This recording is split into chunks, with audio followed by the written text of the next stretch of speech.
O Maurício Marchetti pergunta: por qual motivo os nazistas queriam exterminar os judeus? Bom, aconteceu o seguinte, e quando houve a Revolução Soviética, mais de 80% dos líderes do movimento comunista eram de origem judaica. Mas eles se enquadram precisamente na definição que Jesus Cristo deu da sinagoga de Satanás, que diz que são aqueles que dizem que são judeus, mas não são.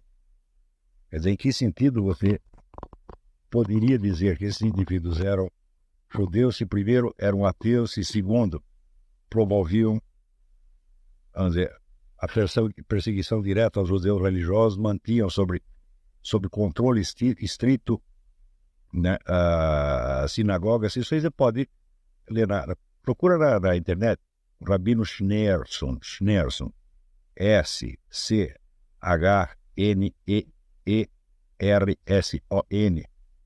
e veja, é o sujeito que foi parar na cadeia um montão de vezes, quer dizer, mas ao mesmo tempo, o pessoal não tinha muita informação o pessoal no Ocidente não tinha muita informação do que se passava na União Soviética. Então, a constatação desse fato, quer dizer, do predomínio estatístico de pessoas de origem judaica dentro da liderança comunista, vendo Zlotko com a divulgação do livro Sérgio Nilus, Os Protocolos do Sábado do Sião, isso criou uma onda anti-judaica monstruosa na Europa. E foi preciso passar muitas décadas para que a coisa realmente se esclarecesse. Na verdade, uma das origens do movimento revolucionário moderno é a decomposição interna proposital do judaísmo, tal como é descrita pelo rabino Marvin Antelman no livro To Eliminate the Opiate.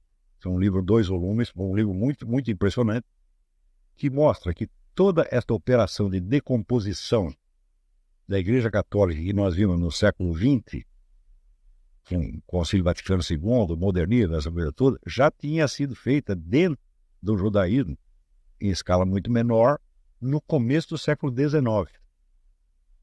Então, à medida mesmo que os judeus adquiriram um novo estatuto social, podendo participar do parlamento, essa coisa toda, já veio por trás um outro movimento para dissolver o judaísmo como religião, né, e transformá-lo, colocá-lo inteiramente a serviço de um movimento político.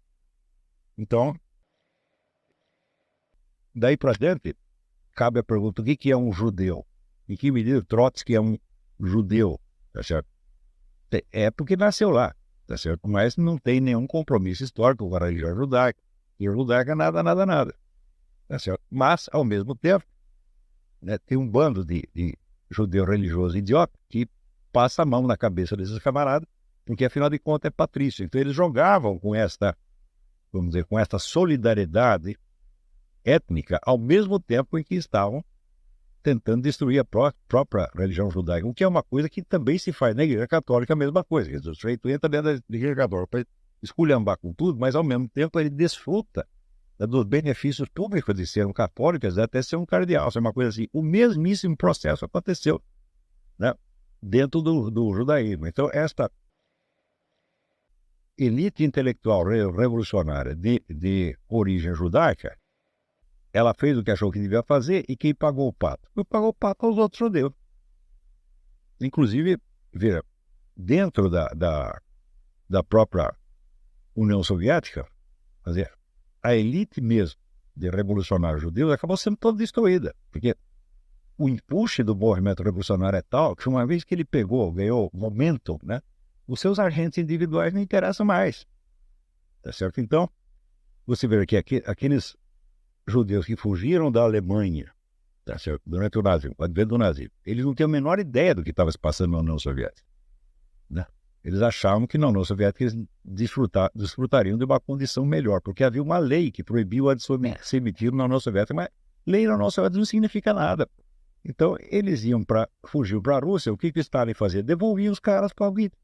Ou isso está abundantemente documentado que aconteceu. Então, você vê que dentro da própria comunidade judaica, os camaradas não tinham ideia exatamente do que estava acontecendo. Então, também não tinham este conceito, vamos dizer, do que é o revolucionário judeu, né?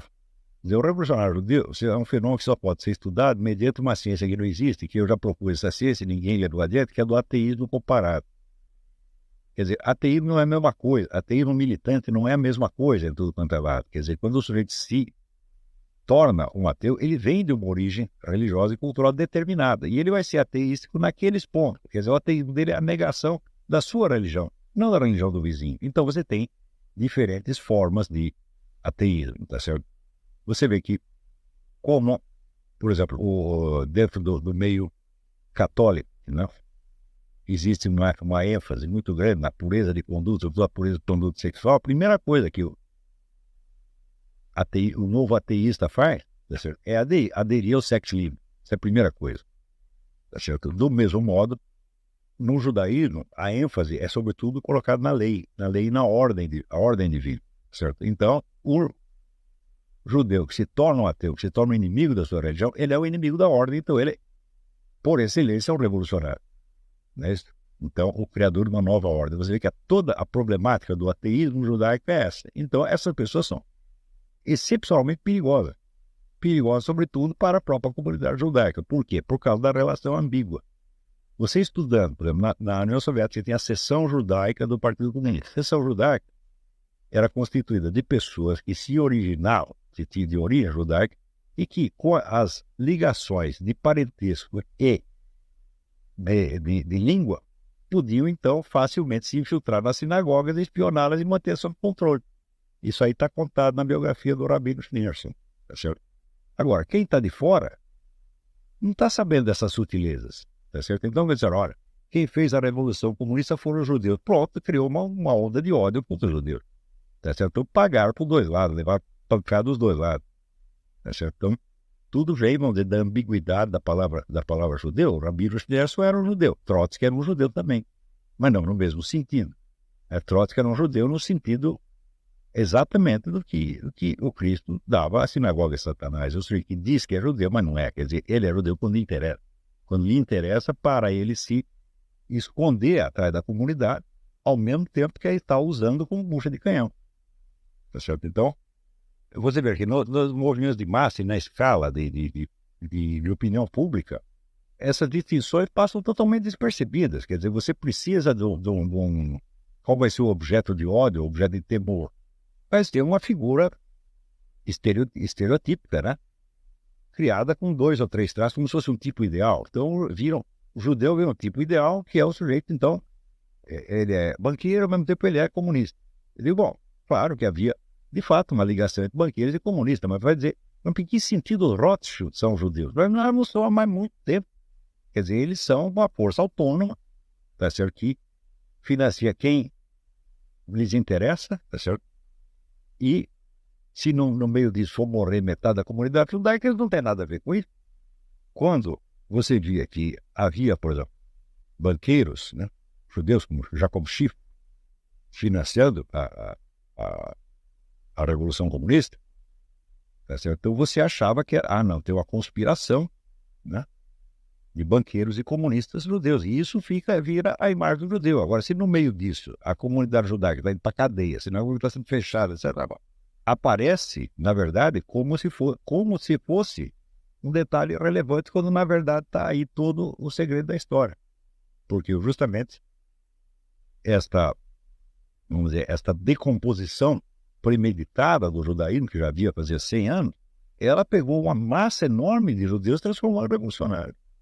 A massa nunca foi a maioria, evidentemente, mas estavam em número suficiente para poderem, perante os olhos do observador leigo, né, representar o tipo ideal do judeu. É contra esse tipo ideal que o Hitler se volta. Só que ele não vai dar tiro em tipo ideal, nem mandar tipo ideal para campo de concentração. Quer dizer, você está tentando matar um estereótipo, mas como você não pode acertar o estereótipo, você pega as pessoas, coitadas, que foram escolhidas para personificar aquilo. E eu acho que eu acho que é um processo que, se você não ler o livro do Rabino Antelman, você não vai entender. E, naturalmente, você vai... Por exemplo, quando morei na Romênia, eu via que muitas pessoas cristãs da Romênia tinham ainda um ressentimento enorme contra os judeus. Por quê? Porque quem fez a revolução lá dentro foi o judeu. Eu digo, bom, mas peraí, mas que judeu foi? Foi um rabino? Ou foi... Né? É a mesma coisa que você dizer que quem está fazendo a revolução na América Latina são os católicos. Que católico? É o Frei Beto, é o Fidel Castro, né? É a turma da teologia da libertação, na ordem jesuíta. Então, eles fazem contra a Igreja Católica, e a Igreja Católica leva a culpa. A mesmíssima coisa foi feita com os judeus. Tá certo? E eu acho que a maior parte dos historiadores judeus até hoje não percebeu isso. Porque também, vamos dizer, muitas interpretações históricas são contaminadas de estereótipos do movimento revolucionário. Então, daí ele também pergunta, o senhor já ouviu falar dos chamados revisionistas que negam o extermínio de judeus? Eu falo, bom, não tem como negar. Então, você pode arrumar 1000 explicações, você pode tentar minimizar o número. Eu digo, mas olha, mas não vai adiantar nada. Por exemplo, tem camarada que nega a existência de câmaras de gás. Eu digo, olha, o fato é o seguinte, você soma o número de judeus que antes e soma o que é depois. Ficou faltando 6 milhões. Então, se não for matar com câmara de gás, for matar com martelado na cabeça, tá certo? Estão matando por de fome, de algum jeito mataram os caras. Quer dizer, o instrumento não é tão importante assim. Quer dizer, a gente vê a câmara de gás como um exemplo, um sinal de crueldade, tá certo? Uma prova de crueldade, né? Eu digo, olha, mas existem até maneiras mais cruéis de matar pessoas, né? Não uma delas é você deixar lá os feitos sem comer. Quer dizer, quando os americanos chegaram nos campos de concentração, eles viram aquele camarada pesando 30 quilos. Quer dizer, para que você precisa botar aquele camarada na câmara de gás? Deixa isso aí, ele é que vai morrer daqui a pouco. Você vai dizer que isso é menos cruel do que câmara de gás? Não dá para você medir isso aí. Então, eu vou dizer, a prova do extermínio é puramente demográfica. Ficou faltando... não foram 6 milhões, não, foram 5.999.999,5. Tá certo? Então, isso não vai fazer grande diferença. Quer dizer, foi um montão de gente. E o número é aproximadamente esse. Tá certo? Agora, isso não quer dizer que eu considere que todo sujeito que estudou isso aí, ou que tente dar uma perspectiva pró-germânica para a história do período, seja necessariamente um sujeito desonesto. Por exemplo, eu nunca acreditei que o David Irving é desonesto. Nunca. Eu acho que ele não é desonesto de maneira alguma. O problema dele é o seguinte, o David Irving não lê livros de historiadores. Ele acha que dá para fazer história só com documento primário. Não dá. Porque o documento primário é material bruto e você precisa ter várias perspectivas para você conseguir interpretar aquilo. Como ele não quer ouvir os outros historiadores, ele não confia em nenhum, ele quer fazer só na base do documento. O resultado, ele chega às vezes a conclusões que são absolutamente indefensáveis, tá certo? Mas que eu nunca vi nada de desonesto nele, tá certo? É apenas, vamos dizer, um cara que é intelectualmente limitado. Como pesquisador de documento, ele é excelente, ele descobre coisa que ninguém descobriu. O famoso diário de Hitler, todo mundo está acreditando nisso, e ele foi o cara que foi lá e desmascarou, mostrou que não é nada disso. Ele sabe lidar com documento, ele é um arquivista de primeiríssima ordem. Tá certo? Também não acho que levantar dúvidas sobre esse ponto seja criminoso, de maneira alguma. Acho que isso aí tem que poder ser discutido, e você não vai, cada um mostra seus argumentos. Até hoje, os revisionistas não me convenceram de coisa nenhuma. Tá certo? Sobretudo essa questão do número. Falou, olha, você vira, mexe, mas chega lá, tá faltando aí 5 milhões, 6 milhões de pessoas. Né? Onde é que eles se esconderam, né? Aí, eles se esconderam propositadamente para lançar a culpa no alemão. Falaram, não é possível.